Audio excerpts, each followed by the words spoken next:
di kebanyakan negara, seperti yang kita bahas di video sebelumnya, ada 3 layer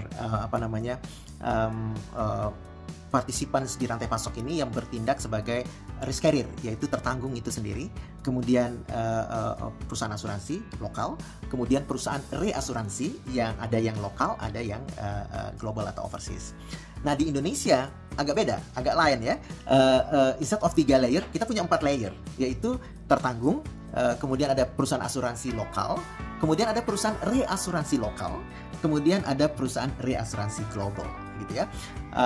Jadi instead of 3 layer, kita punya 4 layer rantai pasok kapasitas asuransi di market kita. Ini kenapa?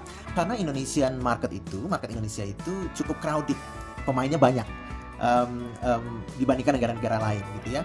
Perusahaan asuransi umumnya ada 70, perusahaan asuransi jiwanya mungkin sekitar 60-an deh, 60 kali ya maksimum. Kemudian perusahaan reasuransinya ada 9, gitu ya. Termasuk satu spesialis reinsurer untuk katastrof dan retakaful, reasuransi syariah. Di negara lain nggak sebanyak itu. Misalnya negara tetangga kita Malaysia, asuransi umumnya itu cuma ada 19, kita 70. Padahal market size kita tuh more or less sama tuh, sekitar 8 atau 9 miliar dolar per tahun preminya. Jadi untuk perbandingan aja nih, perspektif buat teman-teman. Begitu juga intermediarinya teman-teman. Di Indonesia itu ada sekitar 150 kali ya perusahaan asuransi, perusahaan broker asuransi, kemudian ada sekitar 45 perusahaan broker reasuransi, gitu. Jadi banyak banget, crowded dan fragmented, gitu ya.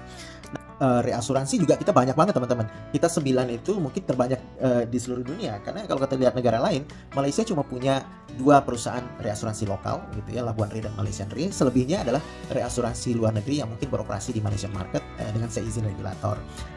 India juga begitu, sebesar itu negara mereka, market asuransi umum mereka itu sekitar 7 kali dari Indonesia, gitu ya, besar banget. Tapi perusahaan reasuransinya cuma 1, GIC ya, tapi perusahaan reasuransi global juga beroperasi di negara itu. Nah, sehingga ketika satu risiko itu mesti ditransfer, apalagi risiko yang besar yang harus melibatkan reasuransi teman-teman, yang terjadi adalah karena ada 4 layer tadi itu, risiko itu berpindah dari tertanggung kepada perusahaan asuransi lokal, license di Indonesia. Kemudian untuk kebanyakan perusahaan asuransi mereka pull dulu ke reasuransi lokal. Kebanyakan ya, nggak semua. Kemudian baru setelah itu risiko itu kemudian dipindahkan lagi ke perusahaan reasuransi global, dari perusahaan reasuransi lokal ke perusahaan reasuransi global. Nah, perpindahan risiko dari reasuransi ke reasuransi lainnya ini disebut sebagai retrosesi, gitu ya.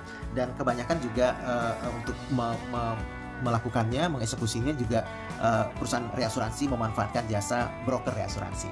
Nah, perbedaan ini menarik untuk dikaji lebih lanjut dari berbagai aspek teman-teman, tapi karena ini terkait bagaimana dengan akumulasi risiko di dalam negeri, terkait dengan neraca perdagangan sektor asuransi kita dengan luar negeri, sehingga saat ini juga kita selalu mendengar diskursus mengenai betapa defisit neraca perdagangan atau neraca pembayaran sektor asuransi Indonesia itu makin hari makin lebar. Artinya apa?